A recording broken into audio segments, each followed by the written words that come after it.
On the morning of February 19th, 2020, Hannah Clarke, a 32-year-old mother of 3 beautiful children, would leave her parents' house ready to start her day. What should have been a normal Wednesday morning would turn into one of horror when her estranged husband would jump into her car whilst her kids were there with a jerry can of petrol in hand. What would happen next would horrify and stay on the minds of many Australians who all had the same question. How and why did this happen? Okay, let's go. This week's case was one that really stood out to me, and when it happened 3 years ago, I've never been able to stop thinking about it. It has taken me a while to actually do this case, as you would know, Joey. So this one is going to be a rather big boy because I feel there's so much to this story and so much that needs to be told, and it may help someone else out there. Before I go on any further, I would like to say that it heavily involves domestic and family violence and may be rather difficult for some to listen to. If you or someone you know is experiencing domestic or family violence in Australia, please note that help is available and you can reach out to 1-800-RESPECT on 1-800-737-732. Hannah Clarke was born on the 8th of September 1988 to Susanna and Lloyd Clarke in Brisbane, Australia. Oh, she's 2 years younger than me. Yeah, very young. She was the eldest child, with her parents also having a son. She would become the high school captain in her senior year and represent the state for trampolining at 16 years old. Later on, she would go on to coach trampoline classes at the Carindale PCYC and started teaching kindy gym whilst also working as a teacher in vacation care. She was described as fun-loving, happy, bubbly, friendly, hardworking, and just had a gorgeous smile. Her parents would say that growing up, she had a lot of confidence and liked to be the centre of attention. When Hannah was 20 years old and teaching kindy gym at the PCYC in Carindale, she would meet a man by the name of Rowan Baxter. Rowan was 31 years old at the time, and his son would attend Hannah's class. He would also go on to work at the PCYC with Hannah as a boxing instructor. Also, can I point out 20, 31? Like, she's left high school not that long ago. Oh, as in the disparity in age. Listen, early, I mean. Like, she's literally 3 years out of high school. Yeah. Like, just to think about it that way. Just, yeah, I don't know. She's in her 20s, though. Yeah. Just.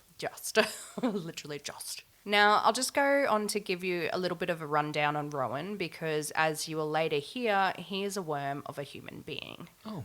I feel I could say something a lot worse, but I don't even want to waste my breath on him. Oh, no. Rowan was born on May 9th, 1977 in New Zealand. Oh, okay. When you say, like, 1988 and 1977, that does kind of sound a bit... I'm not going to be able to pronounce the name. Oh, God. Tarunga? Hold on. Taranga, New Zealand? He would attend Tauranga Boys College before joining the New Zealand Warriors NRL squad in 2005. So he joined the NRL squad but would never play a game in the top grade, only the trials. Was he really a player? I'm going to say no, sorry. He was a sub. It was said he experienced a damaging childhood with his father being imprisoned for sexually abusing his sisters. His dad Yeah. abused his own sisters or his daughters? His daughters. Yeah, Rowan's sisters. Sorry. I don't know how many siblings he had, as there was mention of a brother, but yeah, I don't know. Why is there so much incesty? Too much incestual. Don't do it. He would go on to marry a woman who he met when he was 18 and she was 16. I was unable to find her name, so obviously there's a reason why, so I just left it. They would go on to have a son, but unfortunately Rowan would quickly start to show signs of controlling behaviour and anger issues. By the time his son was 2 years old, his partner wanted to leave the relationship, but Rowan would not allow it. When she tried to leave, he would stalk her, leave notes on her car, and told her that he wanted his family back and that he had a hose pipe in the boot of his car and had planned how to end it all for all 3 of them. Yeah, look, something tells me that that's not going to get your lady back, mate. The poor woman felt she had no choice. Fucking hell. But it shouldn't get your lady back. No, it shouldn't. But I think she was just But she was scared. coerced into it out of fear. Fucking hell. Yeah. So she felt she had no choice but to go back to him, and by 2007 they would move to Australia. Land of the free. Yeah. So back to 2008, he meets Hannah and they would start dating even though he was living with his wife. He had told Hannah they were separated but living in the same house for the sake of their son. This was not true, as Rowan had told a friend that he stayed with his wife because he couldn't afford to move out and that she knew he was having an affair. And wait, this is the same dude that threatened Yep. to kill her and the kids with the Yep. hose pipe, and now he's... Now he's putting his attention elsewhere. I mean, good for the wife, not good for Hannah. Yeah. Rowan would later separate from his wife and they both agreed to a parenting plan for their son. It was noted in the coroner's inquest that if there was ever an issue in regards to the parenting plan, Rowan would become aggressive and on one occasion threatened to smash down his ex's door to get their son. Around 4 months of dating Hannah, he moved in with a friend and by the 6-month mark, Hannah fell pregnant. She wanted to have the baby, but Rowan would tell her that she was too young, so she aborted the pregnancy. They would later move to a townhouse in Mansfield. At that time, Hannah was working at the Athlete's Foot at Carindale and Capalaba, and Rowan was working as a sales rep for a pharma company. By October 2012, they would marry, and Hannah's parents paid for the wedding, and at this time she was 14 weeks pregnant with her first daughter, Aaliyah. It was mentioned that Rowan was extremely angry at guests for not giving enough money in their wishing well. Such a classy man. Aaliyah was born on the 10th of April 2013, and she would be described as a sweet, articulate, clever, well-behaved girl who excelled at school and loved reading and English. Once Aaliyah was born, Rowan refused to pay his ex-wife any child support for their son. Good man, yeah.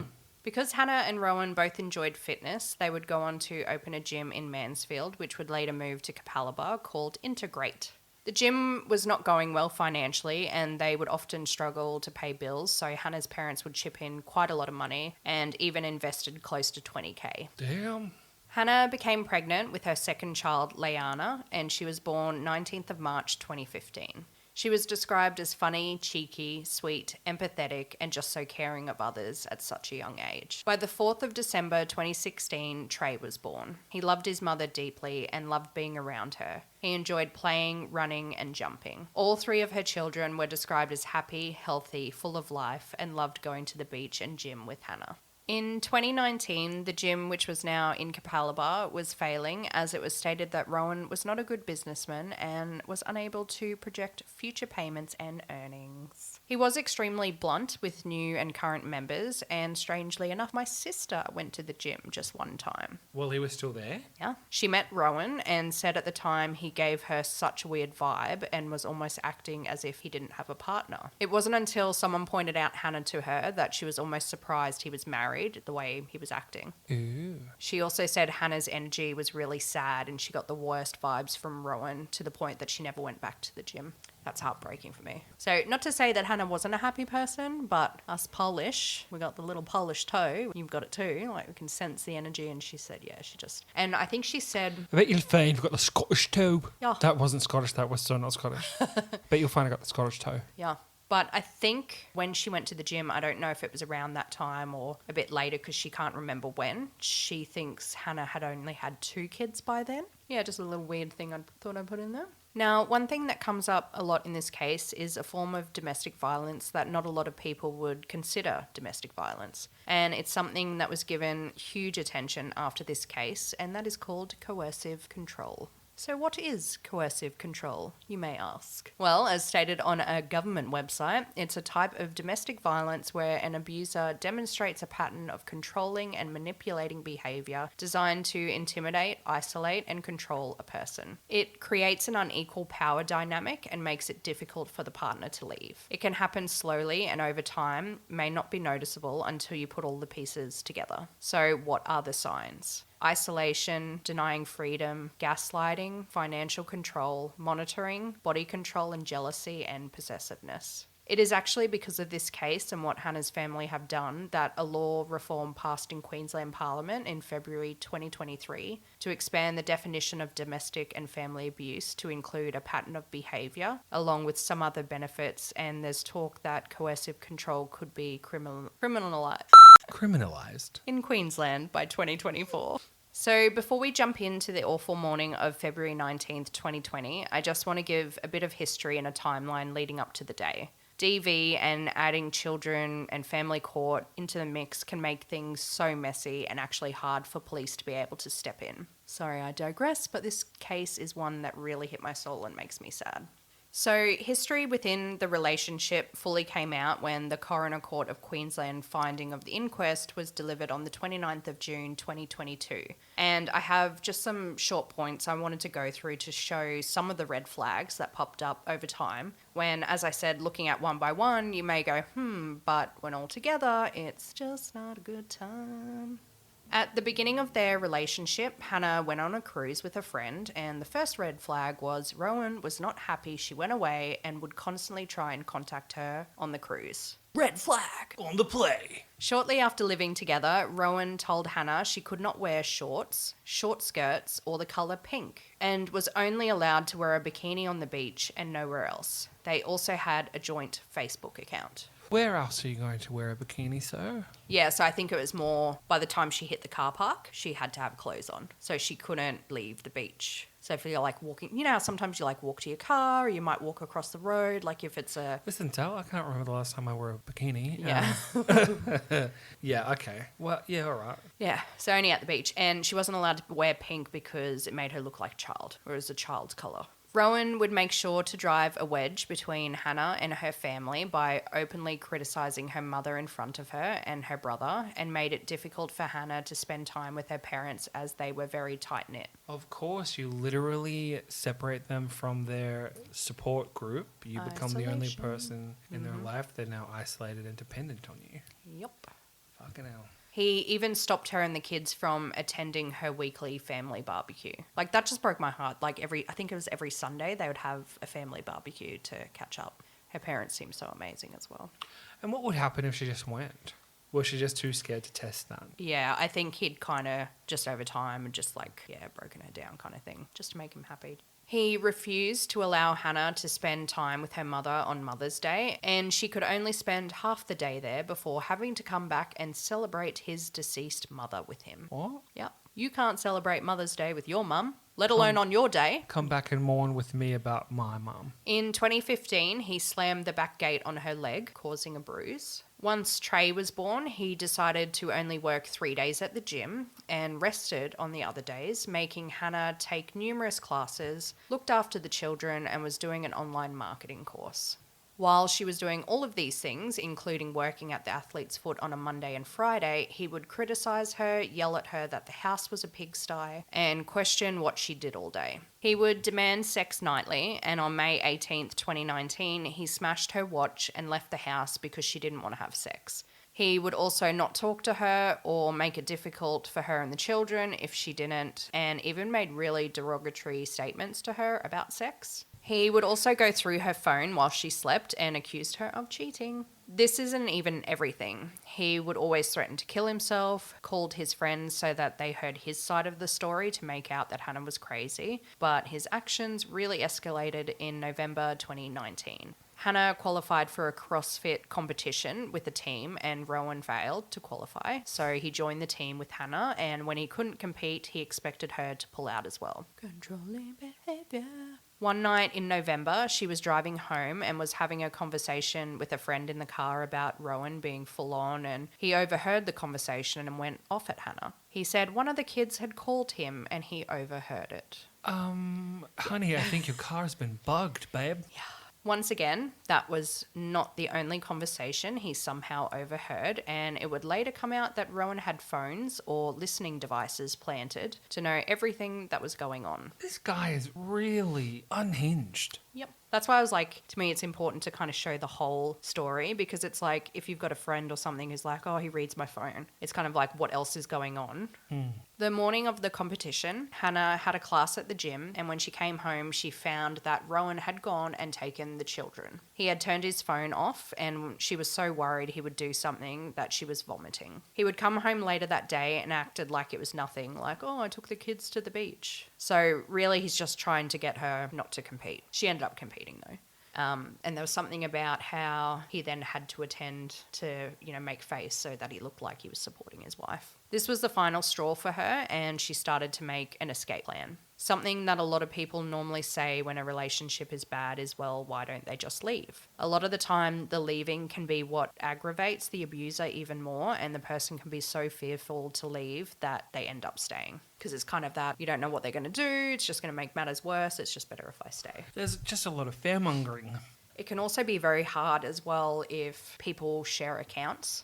On the 5th of December 2019, Hannah's best friend went with her to her house. They had picked up the children from school and told them to pick out a few of their favourite toys. She filled up some garbage bags and they left. They parked Hannah's car at a McDonald's because of surveillance, left her phone in the car in case he was tracking her, and stayed at a friend's place that Rowan did not know the address of. Which, like, how fucked up is that? The following day, Rowan was calling her numerous times and leaving abusive voicemails. She would head to the police station where an officer told her she could obtain DVO, but she didn't want to because she was too scared and didn't want to aggravate Rowan. She did, however, get a new phone and changed her number. Unfortunately, she would meet up with Rowan because he was crying and asking for help. Breaking the cycle can always be so difficult. She would stay with him that night and told her mother she'd be at the 5 a.m. gym class the next morning. A few days later, he would try and keep the children, and Hannah would leave and go back to her parents' house without them, and was so worried that he'd do something. He did bring the children back the next morning and couldn't understand why Hannah would not just come home. Is he delusional? Is he certifiably delusional? Well,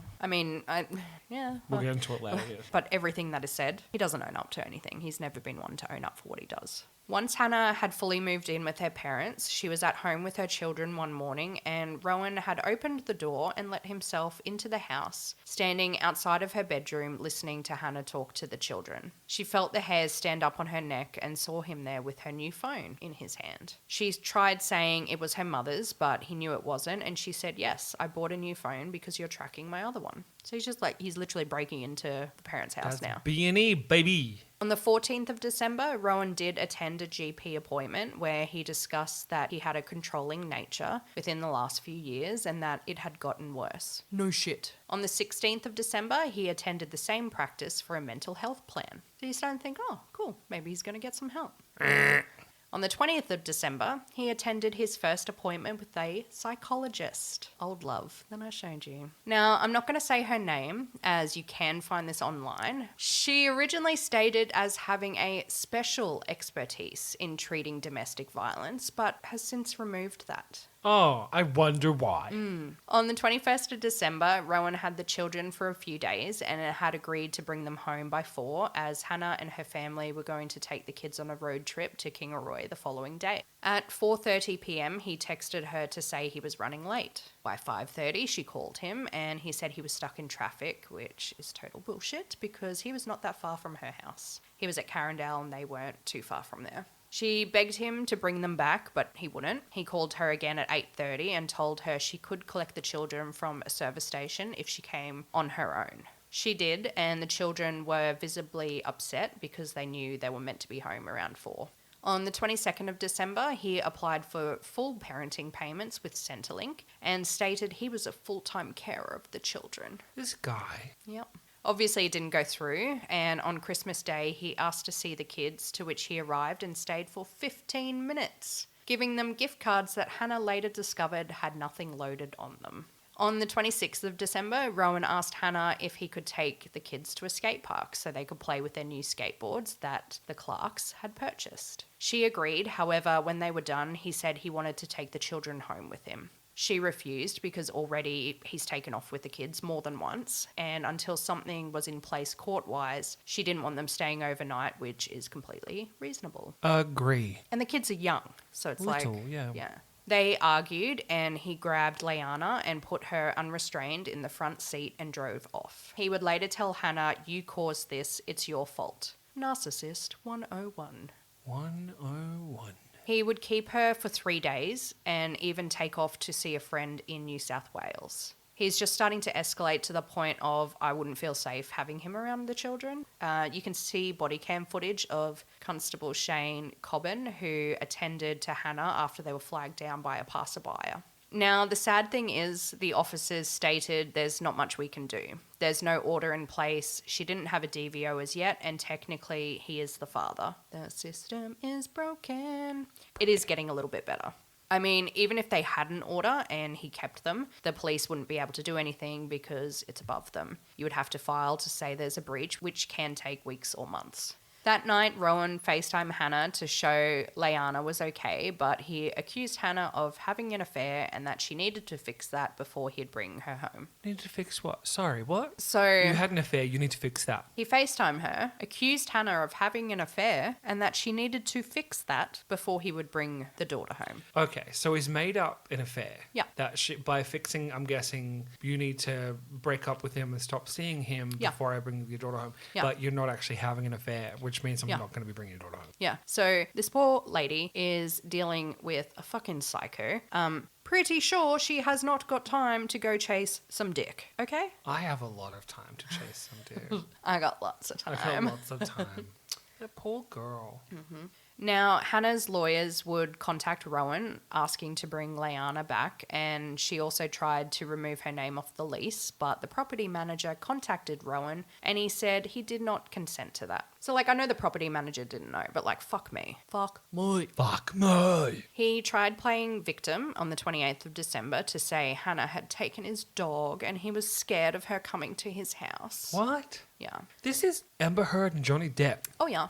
Also on this day, thankfully, the police advised that they were going to place a DVO on Rowan regardless because they had enough evidence and they were confident that he had placed Laianah in a dangerous situation.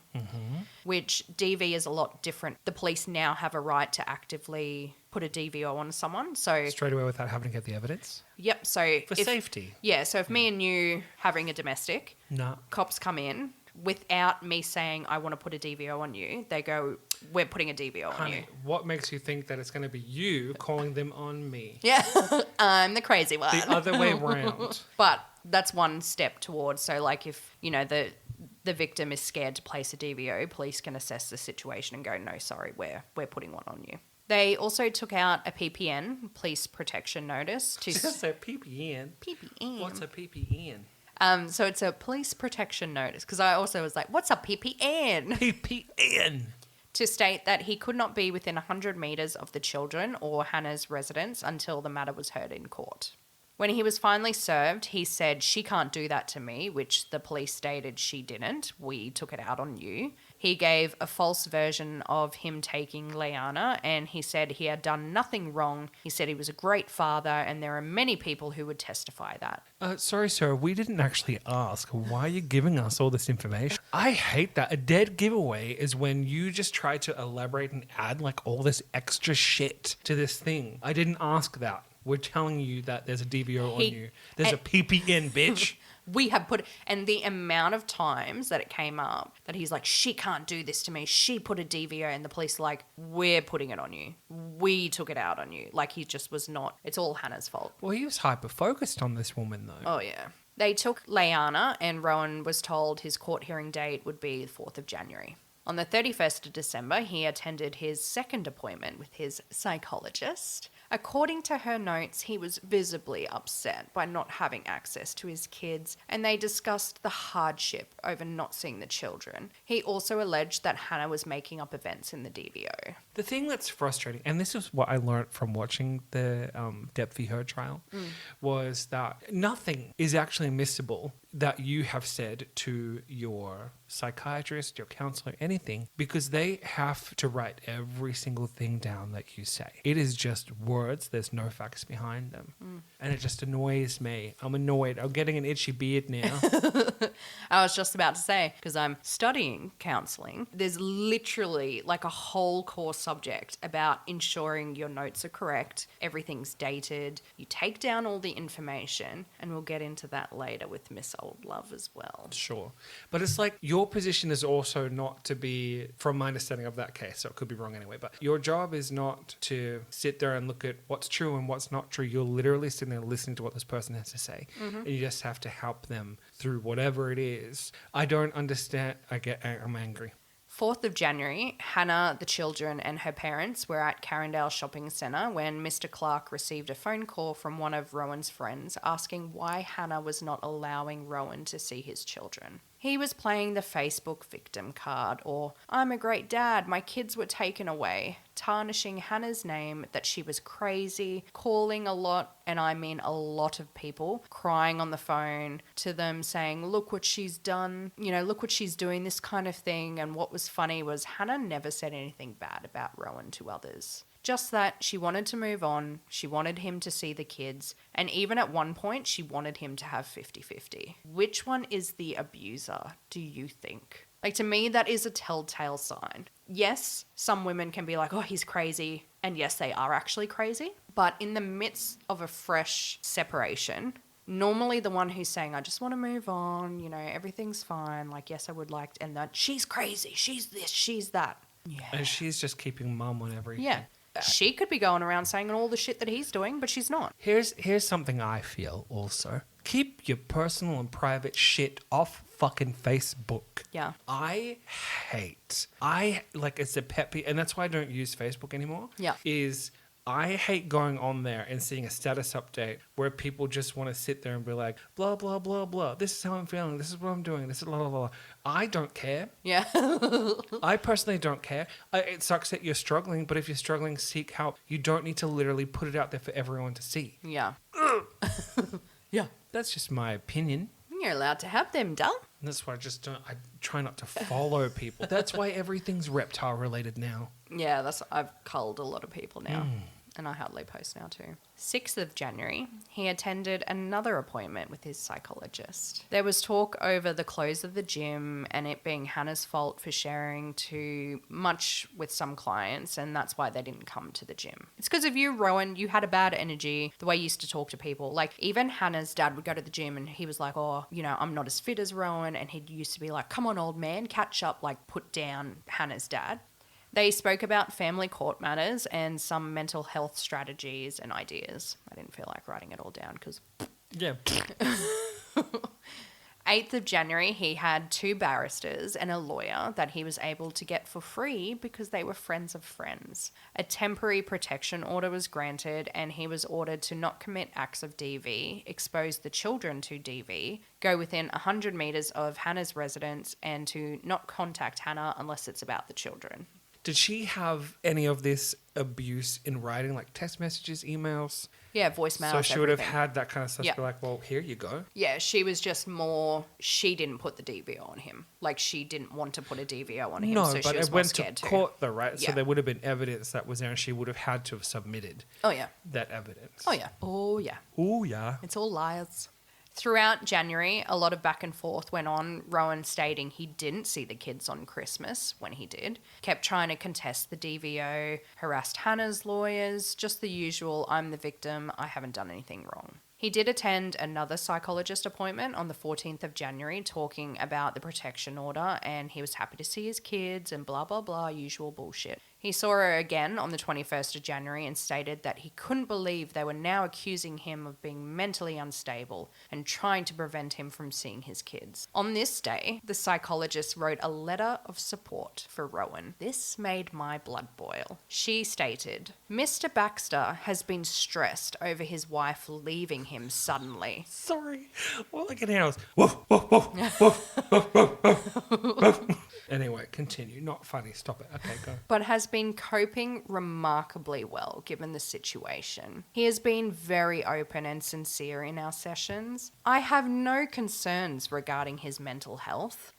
Contact with his children would be ideal, and after reviewing his parenting strategies, all seems in order for him to regain contact. So this bitch just went off his word. As an expertise in DV, no risk assessment, no screening. Literally the doctor, when he went to visit the doctor, he said he had a controlling and jealousy, like all of that stuff. She's just taking him for his word. Written him a letter of recommendation to have his children. But also without arranging some type of private meeting with the other party. Mm-hmm. Not that, I mean, that would kind of be dangerous to put them in a situation where they could bump into each other. But this woman, she doesn't know what she's doing. Maybe just wait too. No. Now, on the 26th of January, Rowan wrote a letter in his phone that would later come out after the event, and it was rather chilling, and I'll read it now. You had this planned, and it's disgusting. I'm sorry, Hannah. I'm finishing your game. I don't want to play anymore. This was never ever my intention, but you need to realize you can't fuck with someone's life like this and expect for them to just take it. I'm glad the advice you have been getting is working for you, but I can tell you, no more, Hannah, no more. I will never go through my life not seeing my children again, and with how unpredictable you are and the bullshit you are doing, I'm not risking my happiness anymore. For me to not see them for 40 plus days has killed me inside out. You have absolutely no idea what you have put me through, and the tormenting Facebook posts. They are my children, and there will be no legal representation or you telling me how many times I can see my children. Do you know how hard it is to go to bed every night without your children? Do you know how hard it is to watch your children wave at you from the car when you haven't seen them for 12 days because you put a DVO on me, and then to hear them that you told them it wasn't daddy, it was someone who looked like daddy? Hannah, you have focused all the shitty stuff. So he's following them. Yeah, I don't know. Yeah, because I think she He's was in staying like at 100 meters distance, though, right? Yeah, The I kids think. are waving from the car. Yeah, I don't know. And how would you know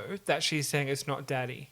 I don't know when it happened in the timeline, but there was a point that she was like having coffee somewhere that he wouldn't attend, and he kind of just walked past her and gave her this smile, like this look up and down. He's following her. Yeah. That should be a breach of the DVO. Hannah, you have focused on all the shitty stuff before you left, but our life has been filled with plenty of good times in it, especially with the children. I wish you would have just tried. I have told the kids that you loved them and they will miss you, I'm sure. You have destroyed my life and I cannot move on. I hope all this was worth it for you and your family. I still have never said a bad word about you, Hannah. In fact, I feel sorry for who you have become. Enjoy your life and freedom now that you have no one to apparently control it. You're a strong girl. You'll be fine. And then he signed it off, Ro, Aaliyah, Laianah and Trey. So, something that I have seen a lot in not just cases but friends is this inability for the accused to own up to any of their bullshit.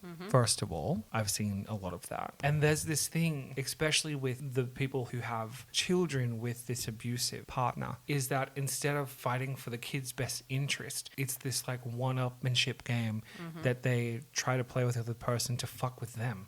You don't give a fuck about those kids. Like, yeah, people can change. Cool, great. That happens. Wonderful. The problem is that a lot of what we are seeing over and over and over again, usually the man, not always, is they're just doing shit to make things harder for their partner. It has nothing to do with the kids. It never did. It never will. They're just a chess piece. Yeah. And that's infuriating. And that's what that is doing to me.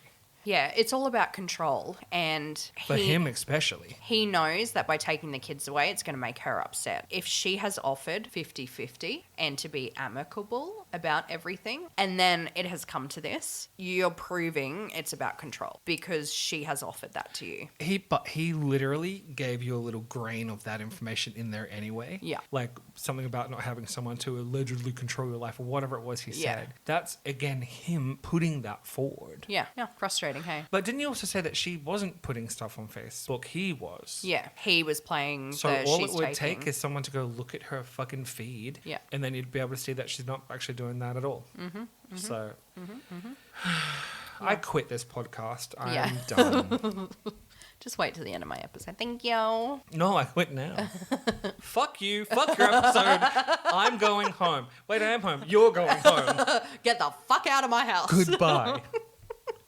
Prior to the 31st of January, he was allowed time with the children, to which the girls would call Hannah crying and they were visibly upset at school. There was one, I didn't put it in here, but when the girls got to school, I think it was the oldest one, she asked another mother if she could use her phone to call Hannah because he wasn't letting them call. He was allowing no contact. Yeah. When Rowan dropped off Trey, Hannah went out to get him, even though Hannah's mum was meant to in the order. Hannah would open the door to find pictures of herself in her underwear, printed out on A4 paper. She would scream, "What is this?" while grabbing them, and Rowan got out and said, "They're for court." And he would end up pinning her with her arm behind her back, trying to break it. Thankfully, he didn't, and it just would be sprained. The police were called, and Hannah was advised by her solicitor to cease contact and only allow phone calls until court. Hold on. So the DVO is still in place. Yeah. This guy's, I mean, she kind of broke up by approaching the car. Yeah. But that doesn't give him free range to put his hands on her. What happens to him because of that? Nothing? Hmm. Or does this just go for more information to the court? Yeah, we'll get into that little part. I don't want to wait.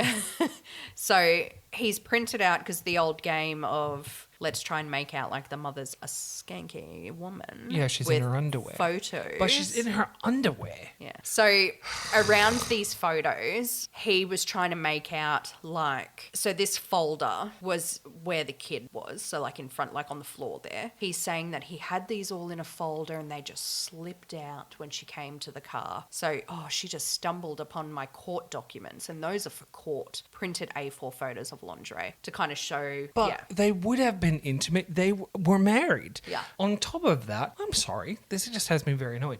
On top of that, she's in lingerie. Yeah. For fuck's sake. But also, why have you got that in your car where your child can see it? Like, that's why she was angry, because she's like, what are these doing here? But the problem is what he's trying to do with that. That's what the issue is. Manipulation, right? February 2nd, police went to Rowan's house in regards to the DV breach. They told him he had to come down to the station for an interview. You can also find the body cam footage or audio online. And he said he didn't want an interview without his solicitor present. He also stated that he had already been to the police station as soon as the incident occurred. Some back and forth went on, and Rowan said at one point, "I'm very smart about what I do." And that's on body cam? Yeah. I'm very smart about what I do. Yeah. He made a comment to his solicitor that, and I quote, "I feel like a punching bag for her at the moment." Can you say delusional? You just twisted her arm up behind her back and sprained it, but you're the punching bag? Yeah. Around this time, he also lost his job as a personal trainer. Eat 'Cause shit. You are a piece of shit. He would go on to ask his solicitor for changeover to happen at McDonald's. Apparently that happens a lot in DV and family court orders. So he didn't feel safe to go to her parents' house. What was his stature like compared to her? I'm not too sure, to be honest, but she, like, I'll show you photos later. She was obviously she's fit, got, yeah, so so she's got a bit of, shoulder and stuff, but she's like, I know the age-old debate, yes, women can be strong, blah, blah, blah, but most likely men can typically. But he's also at the gym too. He's Exactly. also working out. He's also doing that kind of stuff. Yeah, so, yeah, I'll show you a picture. I don't think he was massive, but yeah. And I think he did maybe jiu-jitsu or some kind of martial arts. So he was as well. trained in martial arts? I'm pretty sure, yeah. Because the way that he pulled her arm back and had her... He's trained in martial arts and self-defense. She's trained in what? CrossFit. Throwing a tire around. Yeah. Pretty much his solicitor was like, no need. She's not going to comply after what happened until you guys go to court. He said that he was perplexed, that nothing happened and she was a fraud, and why isn't his lawyer defending him? Delusional. 3rd of February, he attended another appointment with his psychologist, disclosing the event of the breach, stating how difficult Hannah was being, and he was losing hope that she might change her mind and come back to him. Did he also disclose that he had purposely put photos of her in her lingerie and twisted her arm up behind her back? He did say that to police, I think, about the photos. They were like, well, He's why... smart about what he does. He's very smart. I'm pretty sure the cops were like, why do you have these photos? And he's like, oh, they're my court documents. And they were like, well, if you've got photos like that, you need to be putting them in an envelope, not just in a folder that can slip out. But yeah, I think he didn't tell, obviously, the psychologist. He told the psychologist that Hannah was becoming unwell and that she'd previously bitten her arms and banged her head on the doors when stressed. I would too if I was married to you. I would do that just to get away from him. Yeah. But we've got no proof she did that. He's No just proof. saying shit. Yeah. Now, remember how I said police went to see him on February 2nd? Yes, you did, yes. Yeah, he was meant to go to the cop shop within 24 to 48 hours for an interview and didn't. So nearly a week later, they saw him at Carindale and told him to come on down. It's funny they recognised him, though, enough to be Yeah. like, hey, you. Well, throughout this case, I didn't put her name in here and stuff, like, 'cause I don't know, just like with officers and it being so local and stuff as well. She actually became friendly with a female officer that first started looking after her case, and she'd even text her to be like, are you doing okay? Like, I want to make sure. Okay. Super lovely. And it obviously got to a point the officer was like, hey, we've actually kind of formed a friendship. so-and-so will have to take over this case. Yeah, it's now a conflict of interest for me. Yeah, they were so Professional. lovely to Hannah. Like, kind of, this officer she went above and beyond. They were pretty much going to figure out whether or not they should serve him with a NTA, which is a notice to attend court, or process him through the watch house and be seen pretty much straight away before a magistrate. Now, unfortunately, the decision that would be made may have altered what happens later down the track. Obviously, I'm not blaming the police, but there were some issues around their decision that came up in the inquest as well. Whether they looked into the matter fully, saw all the details that were happening, that maybe they might have chose differently. They decided to serve him with an NTA and attend the Brisbane Magistrate Court on the 2nd of March 2020 and told him he was free to leave. He would not attend that court date, and I'll now go on to lead up to the 19th of February. Sadly enough, on the 10th of February, Hannah made a comment to a work colleague. She was convinced that if she and Rowan were alone together, he would try to kill her, and she even spoke about needing a will. 17th of February, Rowan was caught on CCTV footage entering Bunnings hardware store at around 5:40 p.m. He browsed a number of aisles and initially he selected some lawnmower fuel, but he then replaced it with a green jerry can, zip ties, and a bottle of methylated spirits. After purchasing all of this, he went to his aunt's house asking to borrow her car for a couple of days, as he said he needed to travel to the Gold Coast and his car used too much petrol. 18th of February, Rowan left his house at 6:40 a.m. carrying the green jerry can and would drive to a Caltex service station and purchased 4.6 litres of fuel that he put in the jerry can. He also went inside and purchased 3 Kinder Surprise chocolates along with 2 bags of lollies. He drove around a bit that day before returning home around 3:28 p.m. He phoned a youth and family service to inquire about a men's support group and at 4 p.m. called a men's line asking about a 10-week program. By about 6:30, he phoned a friend crying, saying he could only FaceTime his children 2 days a week because Hannah restricted his access and said everything she is doing is working. He also transferred some money for his rent to be paid up to date and phoned another friend to say he had lost everything. Hannah, the kids, he had no money and no way out and had been served with an eviction notice, which I didn't actually look into to see if that was correct or not, but also he doesn't have a job, so I wouldn't be surprised. He also FaceTimed his kids but didn't speak to them, just cried. Hannah told them to hang up if he wasn't going to speak.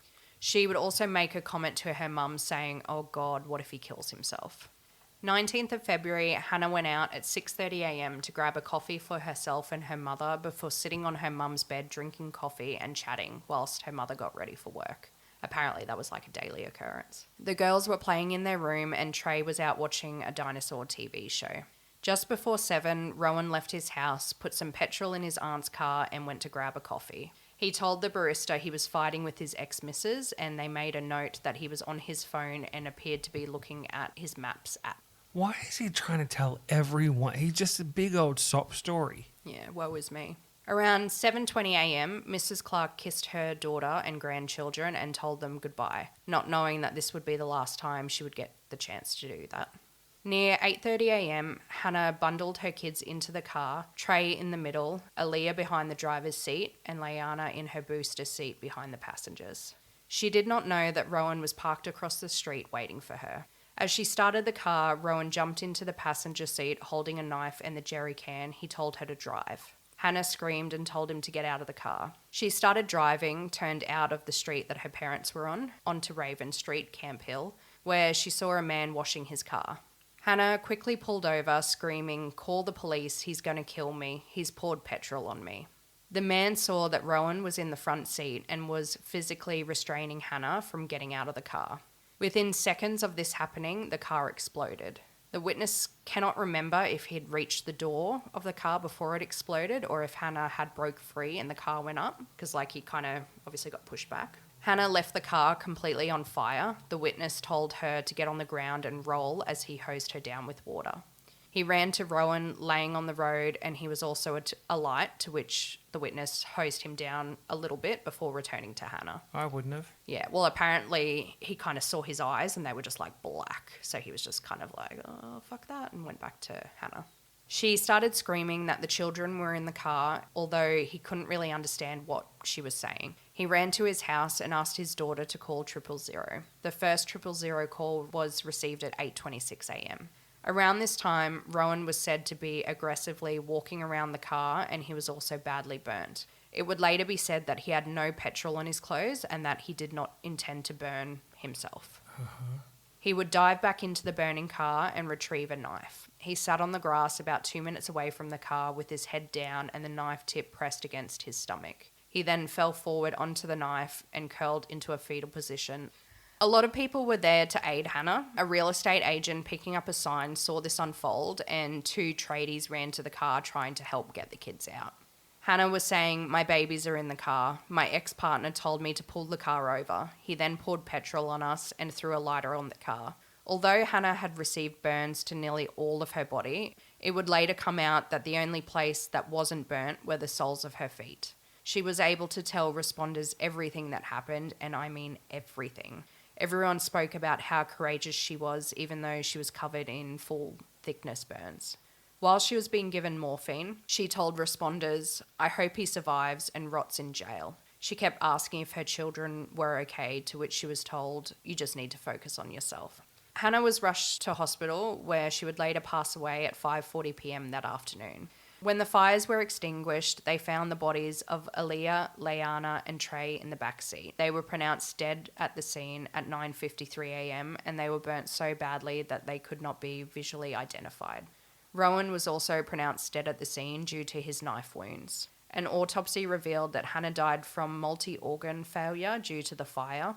Aaliyah died from the effects of smoke inhalation and burns.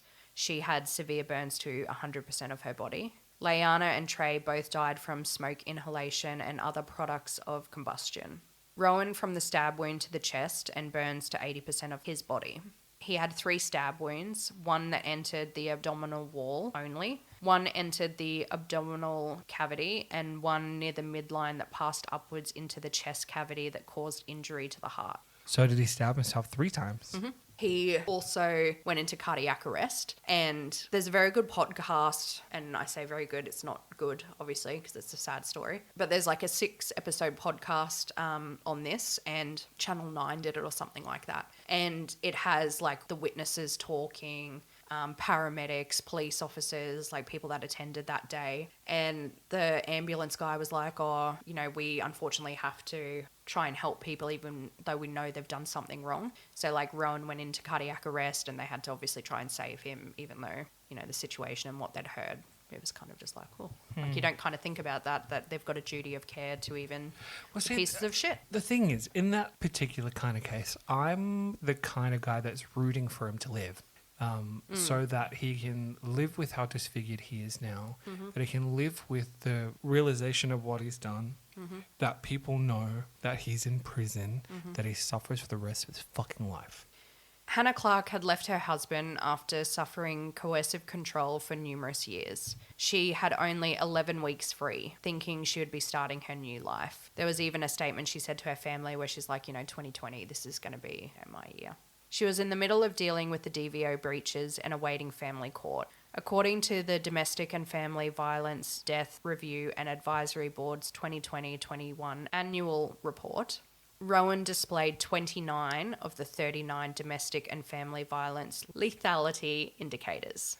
Escandalo. You don't say. Shock. Every 5 minutes in Queensland alone, the police attend a DV incident.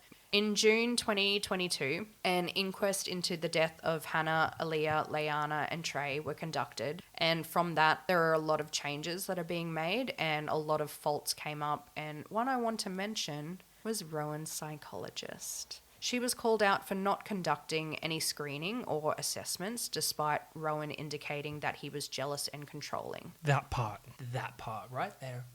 She also demonstrated limited understanding of the dynamics of domestic and family violence. That part too. Yeah, which they kept reporting that she had originally stated she was skilled in DV. She was also the director of the company at the time. He also had an appointment with her on the 18th of February, which he cancelled because, he was plotting to kill his family. Her notes were also questioned, with some dates not adding up. They kind of made it out like she'd written some stuff down after the deaths to kind of check out. Oh. Yeah, so there was a bit of like She being sneaky. your notes aren't adding up.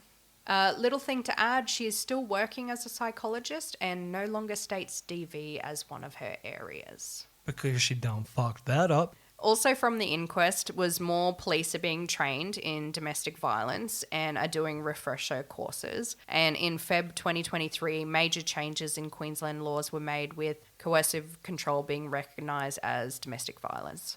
Hannah's family started Small Steps for Hannah, which I'll link in the show notes, and it's really sad, but there are a pair of footprints in the logo, and these were actually Hannah's.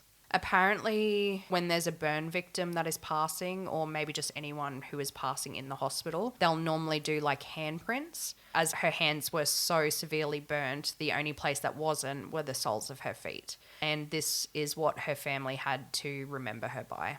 I'm going to read a short snippet from their website as well. The Clarke family wish to honour the memories of their beloved family members by establishing Small Steps for Hannah to raise awareness and educate children and young people to identify coercive control behaviours and halt the cycle of domestic and family violence. We also seek donations from the public and provide much needed assistance to organisations that promote the prevention or control of domestic violence and relieve the distress of those directly and indirectly affected by such violence. And with that, dear mung beans, that is the case of Hannah Clarke and her gorgeous children, Aaliyah, Laianah and Trey, that were murdered by the one person they should have felt safe with.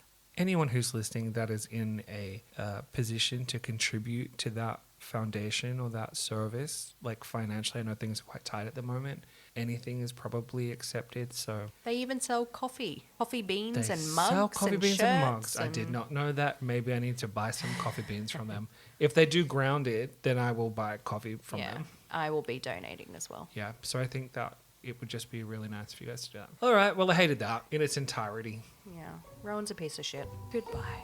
Bye.